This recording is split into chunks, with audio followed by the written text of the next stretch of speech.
these are 10 of Diddy's wildest moments. Coming to the after party tomorrow? And at number 10, Diddy had a Halloween party and let Tyler, the Creator, know it wasn't just the costume that made him a freak. Tyler, the Creator! Tyler, you are my favorite rapper in the world. He looks beautiful. Beautiful. Tyler, the Creator! Yeah, Tyler knew not to let Diddy open that door, because it would have gotten weird. Just like the time Travis Scott's music had Diddy feeling zesty. I remember I came out, I was the biggest suite in Toronto. They got me some shit, pool up top. Everybody's there, little acts, you know what I'm saying? Drake was even in that moment. La Flame had Diddy looking like a hot mess, but it wasn't feeling the heat like number 8, because a woman at one of Diddy's parties caught on fire. See, Diddy was live streaming one of his freak-offs, and Kevin Hart was covering all the behind-the-scenes craziness. So when Kevin made it to Diddy's bathroom and was cracking jokes on the girls, someone really got burned. We're here, Dirty Money album release party, last train to Paris. It's crazy. I'm used to this type of thing. You know, doing what I do best. Oh, shit! Oh, did the camera catch that? Got the camera! Got the camera! Too much baby oil caused a hazard, but Diddy loves making people uncomfortable, because even around other rappers who don't play that freaky stuff, dude was still suspect. See, when Diddy was on Drink Champs with Fabulous, Jadakiss, and Noriega, he said something unbelievable. Yeah, I love this drink. Where you put my bag? I like when you like this, Daddy. Yeah, where you put my bag? Daddy, I like when you scrambling and scraping for shit. No. Had everyone looking like he just came out of the closet and was about to get even more wild, because Diddy offered him his cake. Make a That wish. one. Just blow it out. It's your birthday every day. Every day's a birthday on Drink Champs, goddammit. And even though Diddy was celebrating birthdays, he was all up in his feels, because Fabulous wanted to celebrate his birthday doing what normal people do. But Diddy can't have a party unless there's baby oil involved. So Diddy took it personal. I mean, just watch what he said after Fabulous tried to dodge his weird-ass question. Look miss back on me? where I became. Did you miss me though? For real? Because it seems like a thing I with miss this partying birthday with party. Puff, man. I Man, miss but I'm partying talking about with for your birthday. Huh? Why won't you party with me for your birthday, man? We partied for my birthday before. You came to my party. No, but me and you ain't never really party, you know what I'm saying? Eyes, brother, man. eyes. And Diddy wasn't taking no for an answer, so he decided to get the party started early. To you. Woo! Happy birthday to you. Woo! Happy birthday, dear Fabulous. The only nigga that got the name that I want. It ain't gay. Let's take a shot for that, Paul.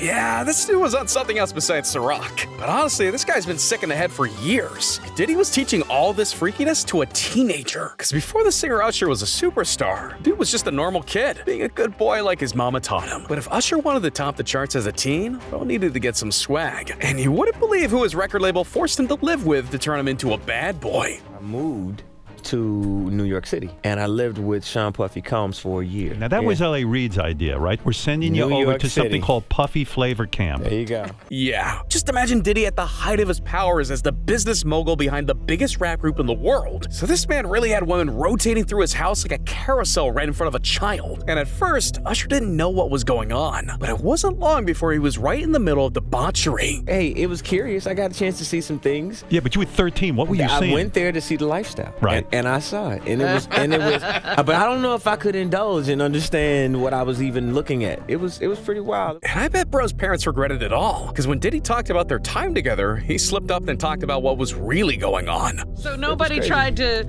some woman didn't come along. I didn't say that. Okay. I didn't But say you that. What I did say is that there were very curious things taking place, and I didn't necessarily understand it. And your parents Jodeci, were Mary J. okay? Blige, they didn't know nothing about this shit. Oh.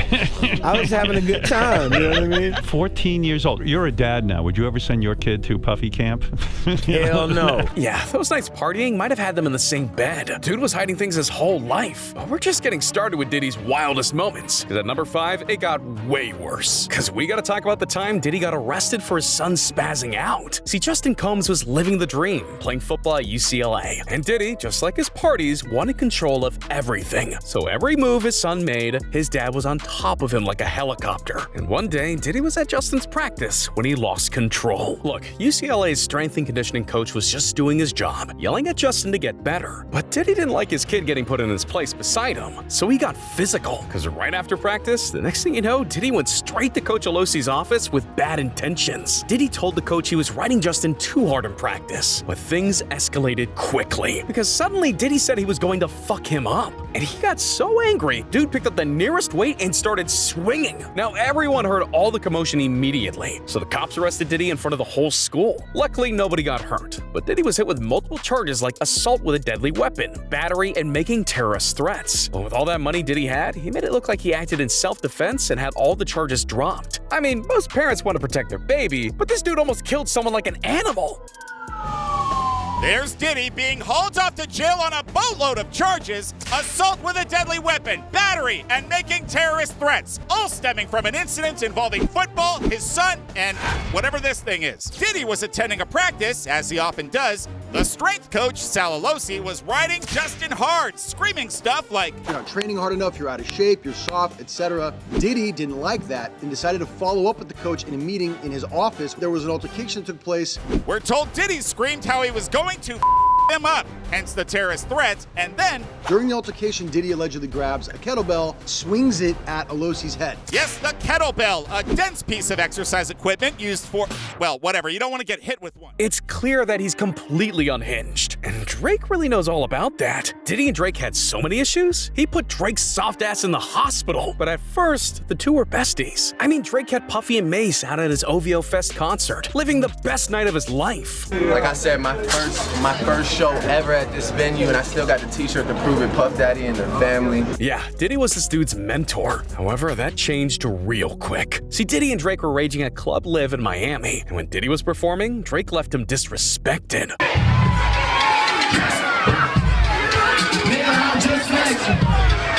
Now, Diddy kept his cool, but he was never gonna let Drake have something over his head ever again. Cause things were about to go from 0 to 100 real quick. Look, Diddy was working with Drake's producer, and he cooked up a fire beat that Diddy just wasn't feeling. But after going back to the track, Diddy thought all he needed to make the song a platinum hit was to get Drake to do some ghostwriting. So when Drake sang his parts, Diddy still thought it was garbage and threw the song in the trash. Now, when you say 0 to 100 was yours, you mean just the beat, or it was the hook and everything? No, it was the beat, and You sent Drake the song for him to get on it for you? No, for him to ghostwrite for me. Now, Drake just put his all into making that track, so he wasn't gonna let it go without someone hearing it. And Drake decided to put up the song for free on SoundCloud, and it quickly became an instant classic. See, the song became 0 to 100, one of Drake's biggest releases ever. And when Diddy heard that Drake made his trash into treasure, he was pissed. I'm gonna play this next beat, but I want somebody to get this shit on tape. I'm gonna play this next beat. I gave this shit to this nigga stole this shit from me, but at the end of the day, shit is still hard. Play that shit. Now the beef was on, and DJ Khaled's birthday was coming up, so the stars started popping out of Miami, including Drake. And after a wild night out, Diddy still had to take care of business. So when he finally ran up on Drake, he let him know he wasn't playing about his respect. You can't ever disrespect nobody's down with. Right after this, Diddy slapped Drake in the face. And even worse, the dude dislocated his shoulder, which had him spending the night in the hospital. It's crazy we never got the footage. But Charlamagne the God confirmed that Drake got his ass punked. Diddy really did punch Drake in the face. Oh, I got that call 4 o'clock in the morning. Right. I was laying in my bed and my phone kept ringing. I'm like, why my phone keep ringing at 4 o'clock in the morning? He's like, boy, you wouldn't just believe what happened. I'm like, what? Diddy just slapped Drake. Dude left one of the most famous people in the world humiliated, but at least nothing blew up like our third moment. Yeah, Diddy was so wild, he had Kid Cudi's car blown up. See, in 2023, Diddy's ex-girlfriend Cassie was fed up with her ex and finally had him exposed. The former singer called him out in a lawsuit for years of sexual abuse. And one thing Cassie spoke about was Diddy scared Kid Cudi shitless. Look, Cassie was dating Diddy for years and she finally reached her limit. So one day in the studio while making some music, she met Cudi, and they quickly became romantic. But Diddy wasn't about to let some lonely loner take his girl. So when he went through Cassie's phone, he called the number she was texting, and he didn't believe who picked up. Now, from what I understand, Cassie had a phone that she would just leave around sometimes, and Diddy went through her phone. Yes. What happens next? When he went through the phone, he called the number and Kid Cudi picked up. And he was like, what? Yo, I don't know exactly what he said. I know that he went over to his house and Kid Cudi wasn't there. And the dude got so jealous, he did something out of a horror story. Cassie said he had a corkscrew between his hand and tried to punch her. This left Cassie traumatized and she went to stay with her parents. However, Diddy still wasn't done because he told Cassie he was going to blow up Kid Cudi's car. And he wanted Cudi and his boys to be there when it exploded. So when Cudi walked out on a peaceful day, his car was detonated. Now this was way more than Cudi thought he was in for, so he cut Cassie off. And Pro didn't say anything about this for years until 2020 when he tweeted about the bomb. And when Cassie's lawsuit came out in 2023, Cudi confirmed everything. Damn, Diddy really thought he was a mob boss or something. But now we've hit the top 2, so we're taking Diddy's wildest moments to the max. So we gotta talk about how Diddy got so cocky, he was the center of the most dangerous award show of all time. And it was all over beef between West Coast and East Coast rappers. And at first, the West loved East Coast music, until some random from Brooklyn, New York came out with a song called F Compton. All you suckers that riff from the West Coast, I'll diss and spray your ass like a roach. And this was straight up disrespectful, because he called out everyone for the most dangerous record label in the business, with artists like Dr. Dre, Snoop Dogg, and Tupac at Death Row Records. And you know the West wasn't gonna look soft, so Dr. Dre dropped the track and got his payback. Yeah, Easy can eat a big fat egg. Tim Dog can eat a big fat egg.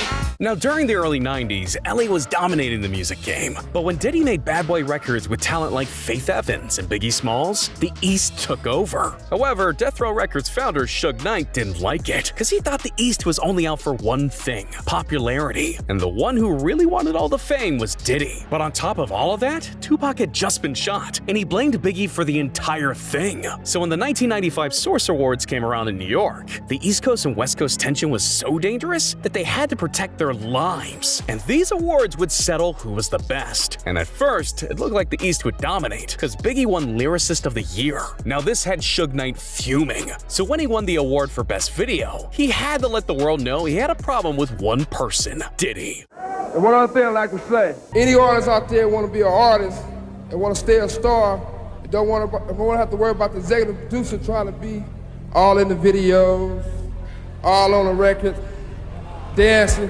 come to Death Row. Suge declared war and had the crowd so rowdy, he almost started a riot.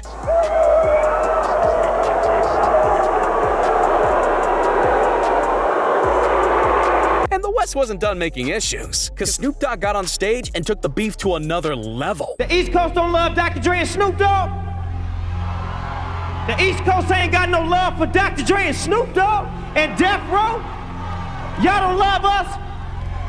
Y'all don't love us. Well, let it be known then. We know y'all East Coast. We know we at. Now Diddy couldn't risk everything he worked for, so he went up there and tried to keep the peace. I'm the executive producer that a comment was made about a little bit earlier. But check this out. Contrary to what other people may feel, I would like to say that I'm very proud of Dr. Dre, of Death Row, and Suge Knight for their accomplishments. I'm a positive black man, and I make music to bring us together, not to separate us. And all this East and West that needs to stop. So give it up for everybody from the East and the West that won tonight. But it was too late, because everyone was ready to throw hands. And by the time the award show was over, Puff's dance moves had music fans divided like it were politics. And all this tension led to the most wild Diddy moment ever, because this dude was behind the murder of one of the most famous artists of all time. We gotta talk about the time Tupac Shakur was murdered, and Diddy set up the entire thing. See, Pac missed the Source Awards because he was in jail, and he didn't miss any details on the beef going on while he was behind bars, because as soon as he was released, he dropped a song called Hit 'Em Up and left everyone at Bad Boy Records dissed. Bad boy murdered on wax and killed. With me and get your cats peeled. Now it got bad for Diddy, because Suge went around the city with 50 gang members with him at a time, so Diddy couldn't promote any music in the West, and that stopped him from getting the bag. And if he wanted to perform his shows, this dude needed protection. And Diddy thought my enemy's enemy is my friend, because he called Suge's rival gang of the blood, the Southside Crips from Compton, for some protection. But Diddy wasn't feeling safe enough, because he wanted Suge and Pac both dead. Now look, Diddy hasn't been convicted directly, but the real murderer, Dwayne Keefe D. Davis, said Diddy had a bounty on Tupac's head for $1 million. Apparently, there was supposed to be $1 million that Zip was supposed to bring back, but he ended up keeping the money and buying a nightclub with it. That's what the FBI said. The FBI said that. Yeah. You guys never got any money Never. for anything. Never. And Tupac was about to head to Las Vegas to watch Mike Tyson knock someone out. So Keith D, his nephew Orlando Baby Lane Anderson, and 2 other dudes from the neighborhood followed Tupac all the way to Vegas. And after Mike Tyson ended his fight in the 2nd round, Tupac was so hyped, he wanted to knock someone out like Tyson. Now, Orlando Anderson was in the casino right after the fight too. And just weeks before then, Baby Lane robbed a $10,000 chain from one of the Death Row members. Puffy and Bad Boy was doing a video, and they was paying anyone to bring back a Death Row chain. So Pac looked at it like, this is deeper than Bloods and Crip. This is my enemies. You know, Puffy and them attacking us now because I'm with Death Row. So words on the street that if you bring back this Death Row chain so we can put in our video, this was the words on the street. Oh. So that's how it got back to The Pac. rumor was that Puffy wanted to have the Death Row chain in the... Yes, this was the rumor. So when they tried to snatch that chain from Trey, and Trey fought them all back, and he got the chain back. It was 3, I think, against somebody got the chain. Whatever, I really don't know that story, whatever happened, but he ended up keeping his own chain. And when Tupac found out he was there, he found the fight he was looking for. So Pac knocked him out and let his mob beat him down real bad. Just 3 days after the awards, Tupac and others attack an LA gang member in a hotel lobby after a Mike Tyson fight in Las Vegas. Believed to be in response to an earlier assault against someone affiliated with Death Row, the attack will land Death Row head Suge Knight in jail, and according to some police reports, lead to Tupac being shot less than 3 hours later. And Pac just kept on moving like he wasn't being hunted. See, after Keith D's nephew came back all bruised up, they had every reason to get even, because he couldn't let his family get hurt without them paying for it. So when Tupac was in the car with Suge Knight driving the club 662, they rolled up right next to their enemies. They looked right at each other when Keith D reached for his gun and ended it all right now. A rock star and a leader of a generation was gone, and news traveled fast. You wouldn't believe who called Keith D right after he heard what had happened. Diddy. You said that Puffy called and said, was that us? And you didn't say nothing. I didn't say nothing.